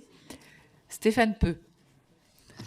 Oui, merci Madame la Présidente. Je voulais avoir une troisième question qui n'est pas directement liée à l'organisation des Jeux, mais comme dans votre rapport, il y a une annexe sur le Stade de France où vous mettez en avant notamment, et on le comprend fort bien, la mauvaise conjonction des dates, entre guillemets, entre le renouvellement de la concession ou la cession, puisque vous la gardez comme une hypothèse, et l'organisation des Jeux. Sur le rôle respectif des fédérations françaises de football et de rugby, qui sont dans l'actualité pour d'autres raisons depuis quelques semaines, mais peut-être que le dénouement de cette actualité annexe va nous aider à redonner un peu de sens de délégation de service public à ces fédérations. Je voudrais savoir un peu avoir quelques éclairages sur cet encart dans le rapport et savoir si vous avez, à ce stade, été entendu sur vos préconisations qui visent et qui soulignent, et pour avoir été un peu témoin en 1995 de la façon dont le traité de concession a été négocié sous l'épée de Damoclès des délais d'organisation de la Coupe du Monde 98, on sait que les épées de Damoclès, en termes de délai, sont jamais très bonnes pour les bonnes négociations. Voilà, donc est-ce que vous pouvez nous en dire plus? Et peut-être avez-vous eu déjà des réponses? Ça nous intéresserait. Merci, monsieur le député. Je crois que tous ceux qui souhaitaient vouloir poser une question ont pu la poser. Donc, monsieur Ballard. Merci, Madame la Présidente. Juste sur le fil. Merci. Comme on avait déjà eu une question avec mon collègue Loubet, j'attendais la prochaine salve de questions. Monsieur le vice-président, en fait, je voudrais rebondir sur deux choses que vous avez évoquées tout à l'heure. Déjà, concernant la sécurité, vous reconnaissez effectivement ce que tout le monde s'accorde à dire, c'est qu'il y aura sûrement un problème de recrutement pour les forces privées, faille de sécurité donc, et vous nous disiez, ce sera les forces de l'ordre, police, gendarmerie, qui devront donc suppléer cette défaillance, et c'est le COJOC qui paiera. Mais le problème, c'est pas tellement payer, même si évidemment l'aspect financier est extrêmement important, mais c'est un problème de ressources humaines, parce que policiers et gendarmes, qui sont 120 000 chacun, sont, comme l'on dit, pardon pour l'expression, mais à l'os, il y a des manifestations sportives, d'autres manifestations sportives qui seront décalées, des manifestations musicales, festivals, etc. etc. Donc le COJOC paiera, mais paiera qui, puisqu'il n'y aura plus de forces de l'ordre permettant de suppléer cette défaillance de la sécurité. Et puis concernant la billetterie, mon collègue Odoul donnait quelques exemples de prix. Vous nous dites c'est par la billetterie que l'on pourra peut-être limiter ce déficit, mais on va aller jusqu'où comme ça? Merci. Merci, monsieur le député. Monsieur le Premier Président, vous avez la parole pour répondre. Je vais commencer par la question sur la force de nos recommandations. Dans une autre vie, j'ai été des vôtres. J'ai été un homme politique. On n'oublie jamais complètement, c'est comme la bicyclette. On en rêve parfois, mais bon, je suis dans une autre vie maintenant. Je respecte la politique et je respecte les politiques. Donc je sais ce que la Cour des comptes n'est pas. La Cour des comptes n'est pas un appendice de l'exécutif. Nous n'avons pas à décider à la place de l'exécutif. Nous ne sommes pas non plus un appendice du législatif. Nous sommes à équidistance entre le gouvernement et le Parlement. Nous sommes là pour éclairer le débat public par nos analyses. Ça nous donne non pas un pouvoir, non pas un contre-pouvoir, et je n'y prétends pas. Je ne crois pas à la République des juges. Je ne crois pas à la République des technocrates ou des experts. Ça nous donne un rôle d'influence, qui est certain. Nous sommes toujours lus, nous sommes respectés par les Français. Voilà une institution qui a 70% de taux d'approbation. Tout le monde ne peut pas dire autant. Nous sommes entendus souvent, mais c'est le politique ensuite qui se saisit. C'est réfutable ce que nous disons. Ce sont des constats objectifs. Dans une période quand même de fake news et de désinformation, ce n'est pas inutile. Ensuite, voilà. Nous suivons nos recommandations. En général, 78% de nos recommandations sont suivies. C'est pas mal.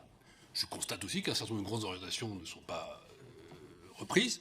Je ne m'en plains pas, parce qu'il y a une liberté dans ce pays, du gouvernement et du Parlement. Et il ne manquerait plus qu'on suive.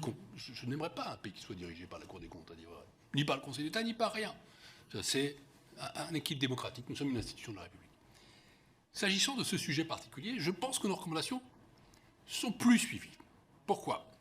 Parce que c'est un modèle original. C'est-à-dire que nous sommes embarqués, en quelque sorte. Nous travaillons en continu avec les pouvoirs publics. Et forcément, nous sommes informés en temps réel et ils tiennent compte en temps réel de nos recommandations. Je peux dire, oui, sous le contrôle de l'équipe, que vraiment, là, nous sommes une partie prenante du processus de la décision, même si, encore une fois, ce n'est pas nous qui la prenons. Mais nous contribuons fortement à celle-ci. Et ça vaut en particulier, monsieur le député, sur le Stade de France. J'ai dit, je crois que vous étiez sorti assez précisément ce que nous faisions, donc je ne vais pas le répéter.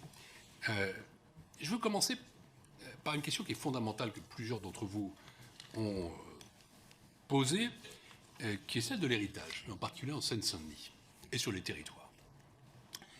Pas les investissements réalisés à l'occasion de leur préparation, qu'ils soient directement liés à l'organisation des Jeux, ou qu'ils soient permis par l'événement. Les Jeux sont l'occasion d'accélérer le développement des territoires qui accueillent les compétitions.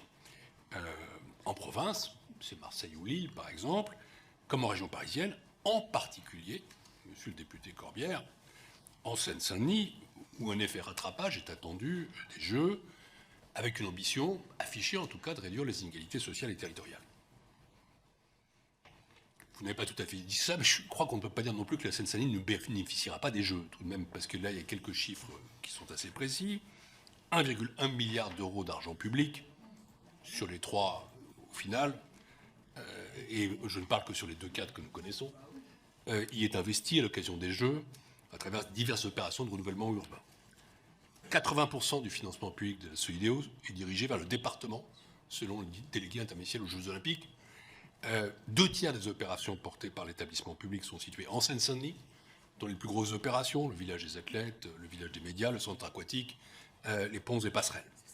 La construction du village des athlètes, c'est une 50aine d'hectares à cheval sur Saint-Denis-Saint-Ouen et sur l'île Saint-Denis, qui sera reconvertie après les Jeux en 2800 logements pérennes, dont 1/4 de logements sociaux, et en commerce, 100 000 m² de bureaux et de services au sein de bâtiments qui devront être construits selon les normes environnementales les plus récentes.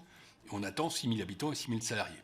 Il y a aussi la construction du village des médias à Dugny et au Bourget, qui devrait accueillir près de 1300 logements après les Jeux.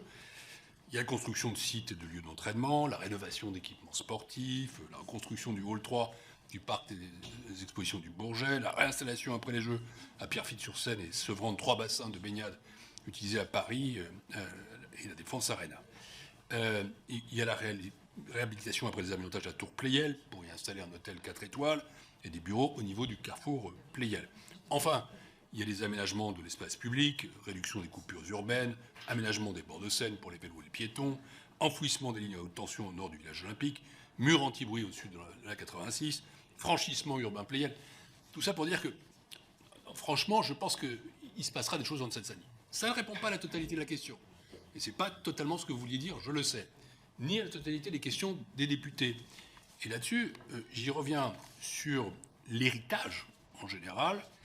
Je l'ai dit et je le redis, nous n'avons pas, plus que vous, d'indicateurs. Nous souhaitons qu'ils nous soient fournis. Les 170 mesures sont une déclaration d'intention que nous prenons en compte tous, mais derrière ça, il faut passer des déclarations d'intention aux actes, il faut hiérarchiser les 170 mesures. La Cour ne s'y est pas intéressée parce que, pas intéressée, mais n'a pas approfondi le sujet parce que nous n'avons pas encore tous les éléments, justement. Nous manquons de ces indicateurs, nous manquons de cette stratégie hiérarchisée. Nous y reviendrons, et tout le monde doit être vigilant là-dessus. Mais enfin, tout de même, s'agissant de la Seine-Saint-Denis, disons-le, je pense que ce département peut espérer des transformations qui viennent des Jeux tout de même.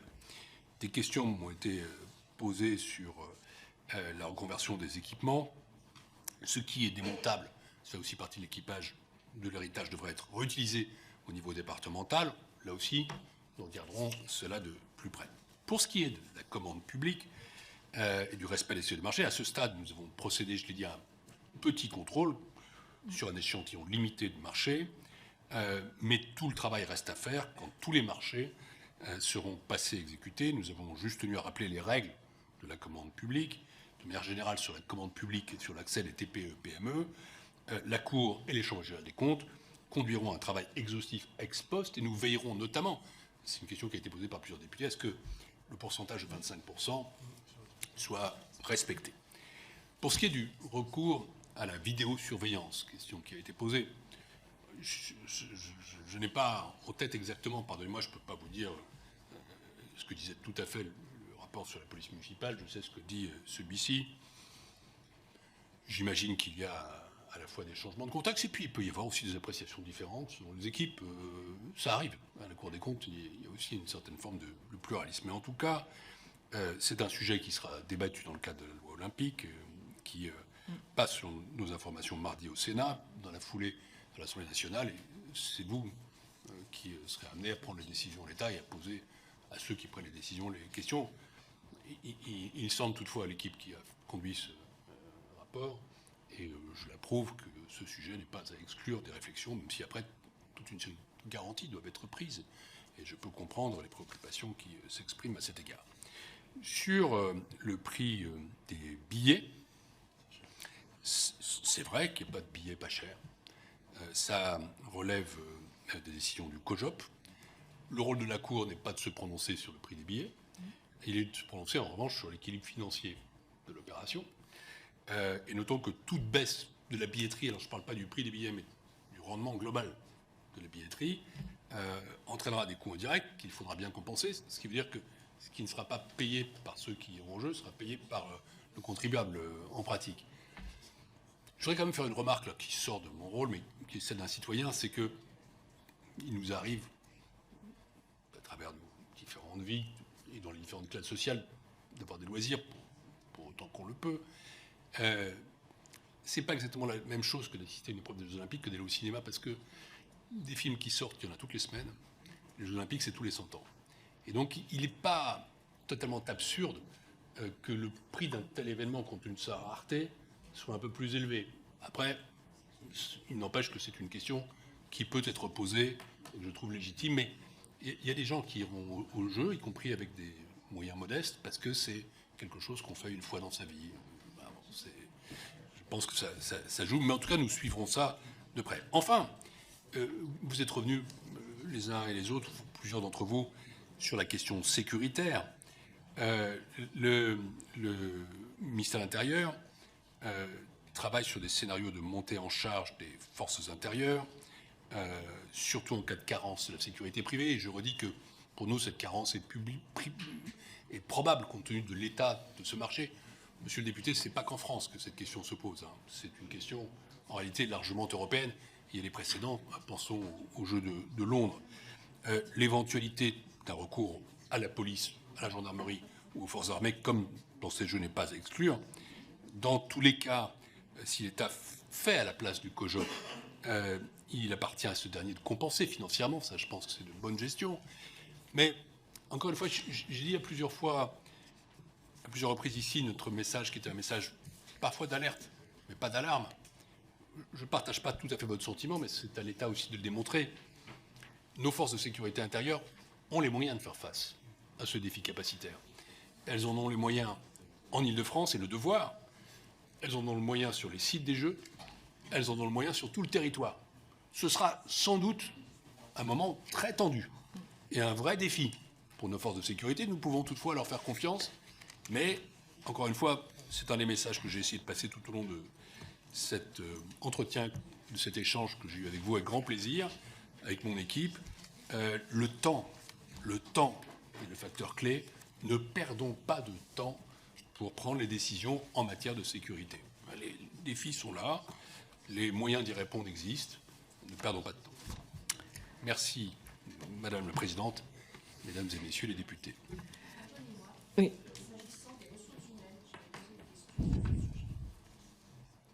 Je n'ai pas la réponse à cette question, Monsieur Lefebvre. Alors, je vous donne la parole.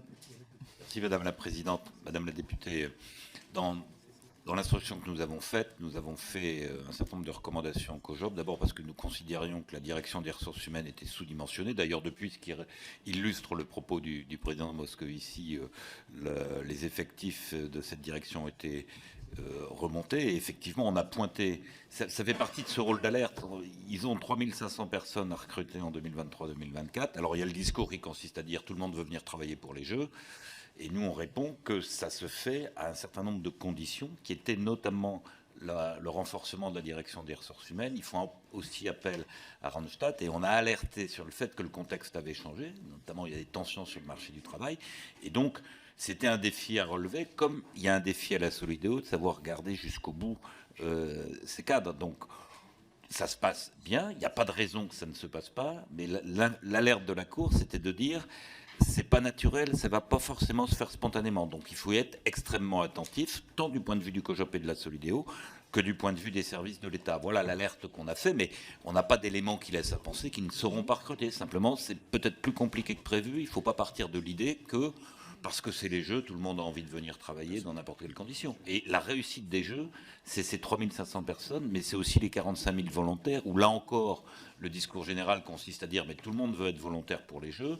La vérité, c'est qu'il faut les recruter tôt, il faut les cibler, il faut les former, et c'est pas complètement évident. Donc on peut pas dire que les 46 000 volontaires, ils arrivent là sans qu'on soit attentif à la manière dont on le prépare. Et c'était notre devoir d'alerte de signaler ces problèmes, ne serait-ce que pour, dans ce rôle d'influence, les choses soient vraiment prises en compte par ceux qui ont la responsabilité de les exécuter. Voilà. Merci beaucoup. Donc, mes chers collègues, Donc, merci de votre participation. Merci, Monsieur le Premier Président, Mesdames et Messieurs, pour vos réponses et les exposés que vous avez pu faire. Je rappelle que nous allons visiter le village des athlètes le mercredi 8 février. Donc, nous irons voir en vrai... Alors, certains disent encore, mais non, ce n'est pas exactement la même visite, puisque nous avons en effet une instance qui a déjà été visitée, qui est le groupe de travail sur les Jeux olympiques et paralympiques, mais qui n'englobe pas toute la commission. Donc, toute la commission est invitée à visiter le village des athlètes le 8 février. Et autrement, la commission se retrouve mardi prochain à 17h45 pour l'audition de Bénédicte Lesage, pressentie par la présidente Braun-Pivet, pour siéger au sein du collège de l'Arcom, audition qui sera suivie du vote sur cette désignation. Donc mes chers collègues, je vous souhaite une bonne fin d'après-midi et au plaisir de vous retrouver la semaine prochaine.